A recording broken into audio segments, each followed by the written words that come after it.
Game started. McGurk. Okay, he starts off with e4. Yeah, we could try e5 here. See what we get. Maybe a Spanish or a Ruy Lopez or a Scotch. The Ruy Lopez. Haven't had one of those for a while. Okay, so you attack the pawn. That's how it normally goes. And then white castles for the main line. So d3. He's just defending his pawn. Asking me if I want to defend my pawn. I think I do. And then I have got the bishop inside the pawn chain, but it is usefully unpinning the knight. So we'll give the bishop one kick. See if he wants to trade or retreat. He retreats, and then we castle. And this should be fine. This knight is not pinned. I could go after the bishop pair with b5 and knight to a5.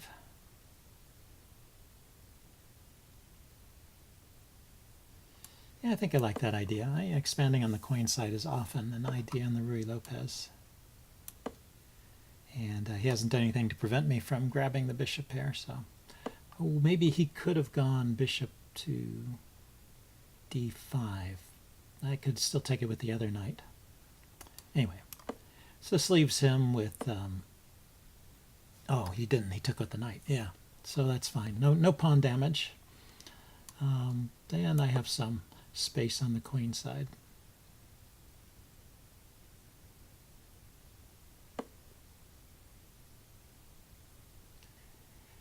And let's see. It'd be nice to get a knight to that square, but this knight is very far away. Bishop. Actually, the bishop could go directly to b7. It looks like he hasn't done anything to stop me from playing d5 and opening things up, but the e-pawn would be hanging then if I played d5. So let's put the queen here.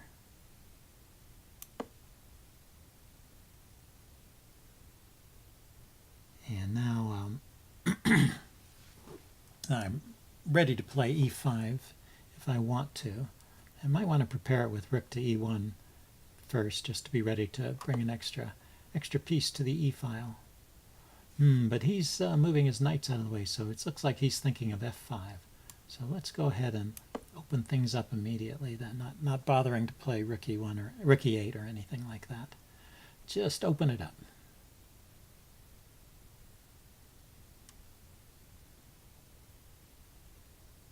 Bishops like open spaces. So he's giving me a pawn.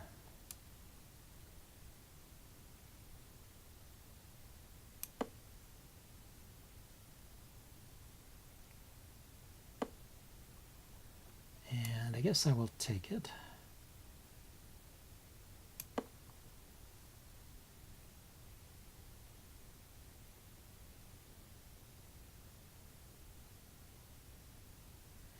Let's see, and I can also think about c4, kicking his knight. Play c4 now. My knight is defended.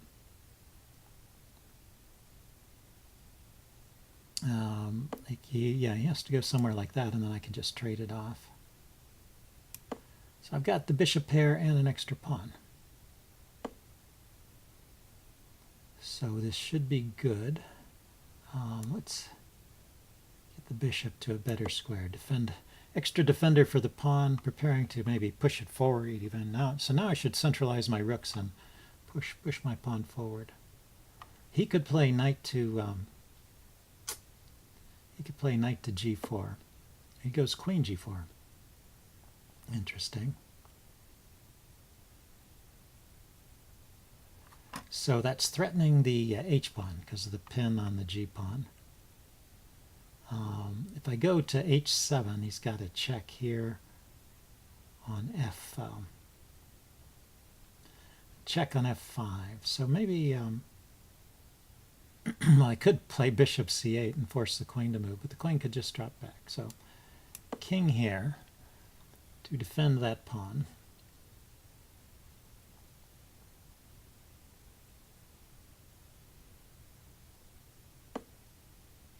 And now centralize the rooks. His bishop is loose, so force the bishop to choose.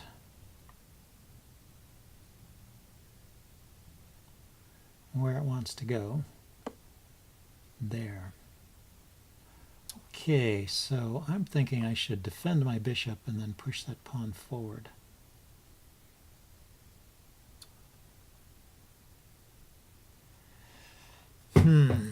Let's see, what's a good way to do it? Queen to b6 defends along this direction, and but drops the pawn. So maybe I have to defend first.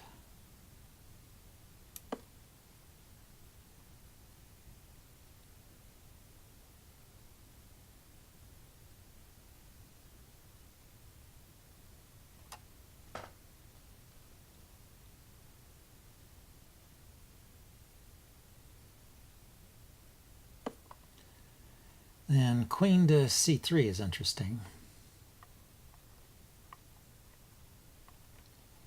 It stops him from taking, does it? No, because his queen defends.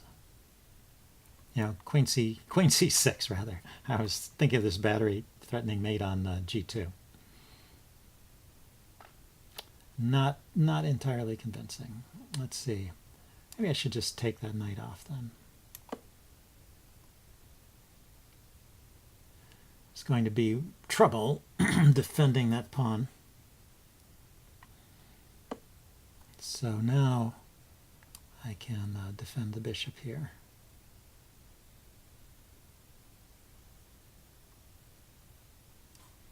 Oh, you know, another way to defend the bishop now the knight's no longer in the picture is with the rook. A more convenient defense even.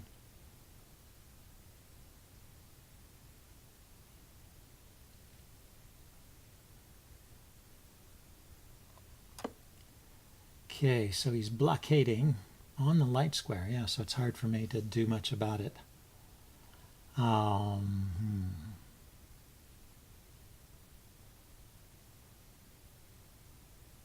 Well, I can double my rooks and move the bishop, and then threaten to push the f-pawn forward. I can move the bishop right away, because at the moment it is adequately defended.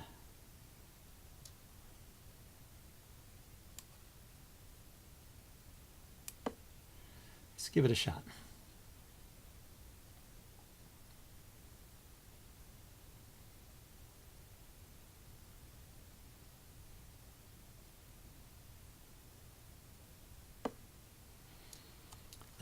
Yeah, so now I have to defend.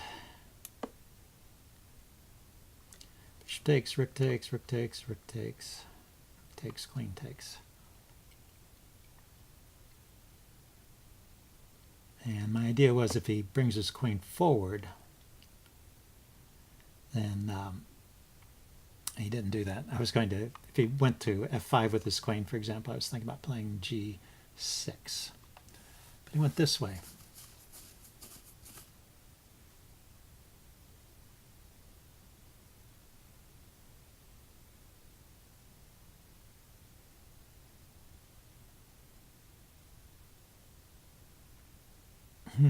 I can defend with a pawn, but then my bishop is close to getting trapped. Still, I think I have time to play a pawn move, don't I?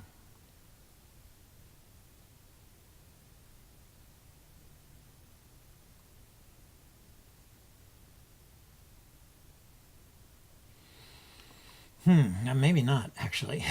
Maybe I don't have time to play a pawn move because his queen is looking at the A.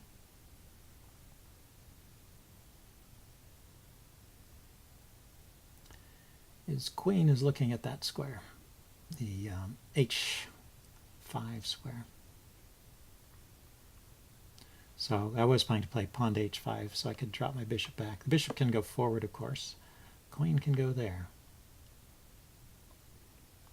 Okay. So now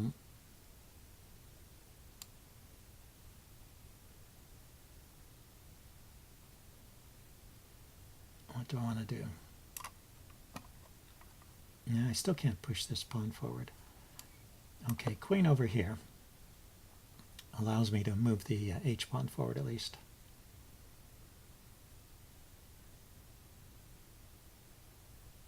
Yeah, kind of a tricky situation here.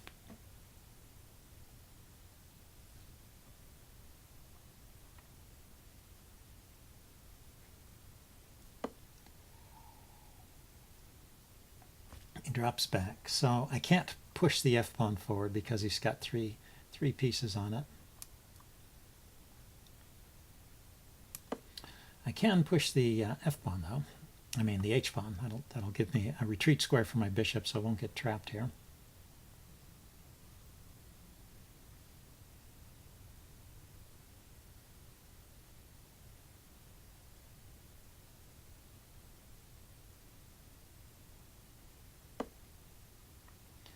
Then I just trade this off.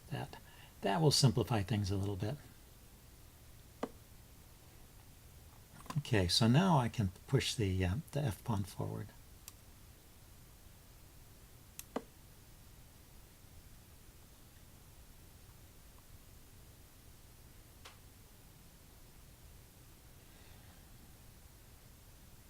And so nothing left but heavy pieces. It's an interesting position. And you can't really. He could try doubling on the d file. I'm going to play g6. He's just going back to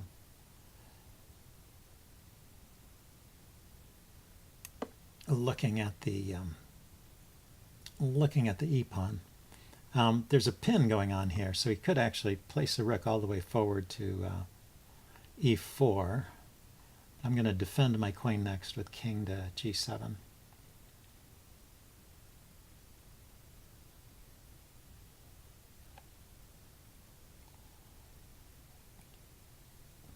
And then I should be able to push the pawn forward. Okay, so he's just kind of blocking things up on the queen side, challenging me to prove that that this is enough to win here.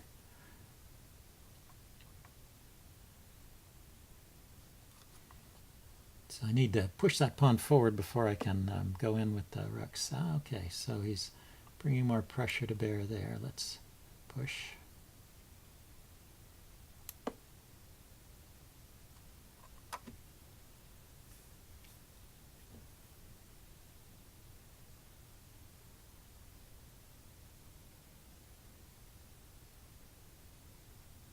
Check. And let's block with the queen. I like the king where it is. I'm going to keep him there if I can. If there's another check, I'll block with the rook. And I'll work on getting my rook to the open file, maybe up to the d3 square. Yeah, so I could trade. Is he going to take with the queen?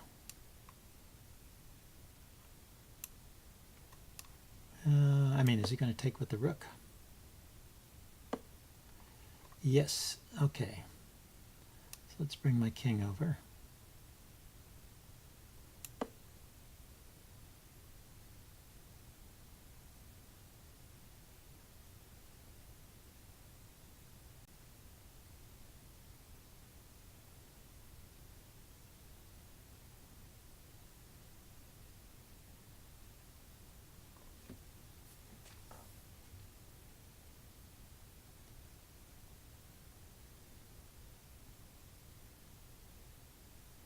He moves his rook to the Check. to the d file there. I was going to push the pawn forward and try and open things up towards his king. And he does the check here.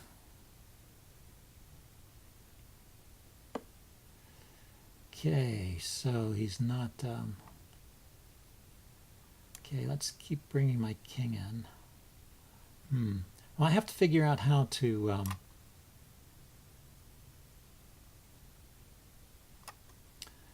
pose his rooks. Maybe like this. Just wanting to bring my rook over to the d file. The battle for the open file. Yeah, so he lets me do it.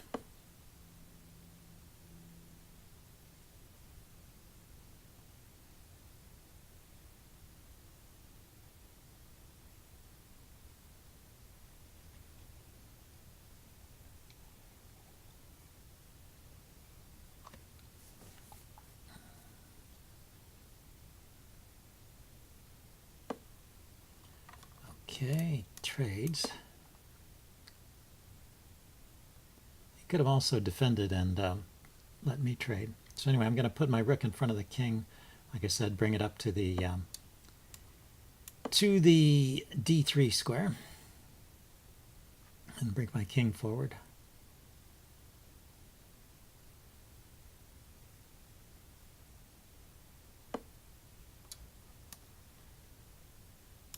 And just be careful, you don't want to get into a pin here. So keep away from the E file there. Because let's see, if he pushes that pawn forward, I want to be able to take it, so I don't want my king there being pinned. So I'm just going to bring everything forward as much as possible, and then I'll start pushing these pawns forward, I think. With the king up here,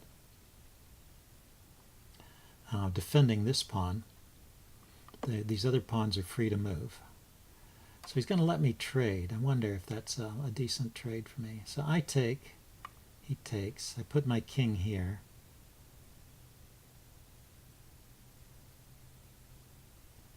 I think I'm not in any hurry to take, so let's go one step closer.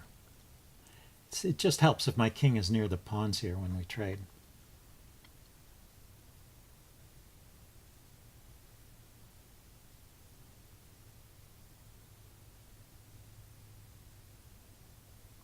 One, two, three, four. Yeah, I'm worried to get some kind of blockade with all those pawns on the third rank. Okay, so this was my idea, was to push these pawns forward now.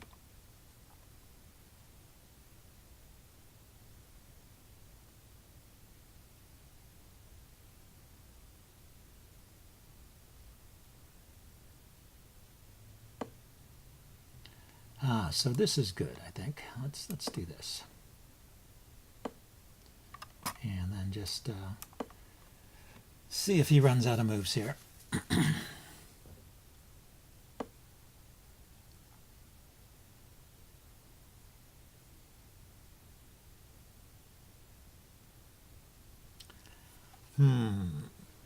So let's see. He can go back and forth between those two squares for a long time, can't he? Can push here, trade. There, take, take, take.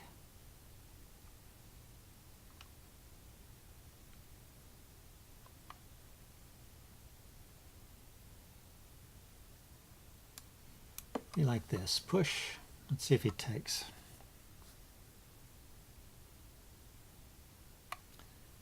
I'm thinking of pushing all the way to G3, and if he pushes the H pawn or the F pawn forward, then I get a passed pawn here. And if he takes, I'll take back, and his king can't get at that pawn because of this pawn. And the pawn on E4 will prevent his king from attacking a pawn on G3.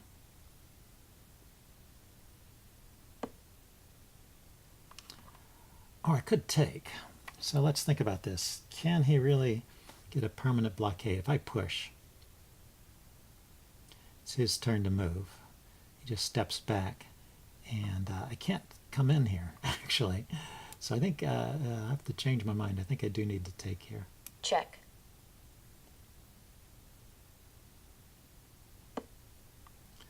Then I can go here.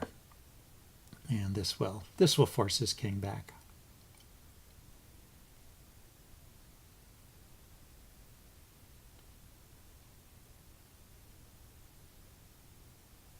So yeah, it is a bit tricky in these endgames. You have to make sure your king can somehow break through. And with so many pawns, you don't often get that situation, but when it's full of pawns, sometimes there's just a complete blockade that white can set up. So White that resigns. trade was important. Okay, so he just gave up. Yeah, it's a losing endgame. Anyway, interesting game. Hope you guys enjoyed this, and I will see you again soon.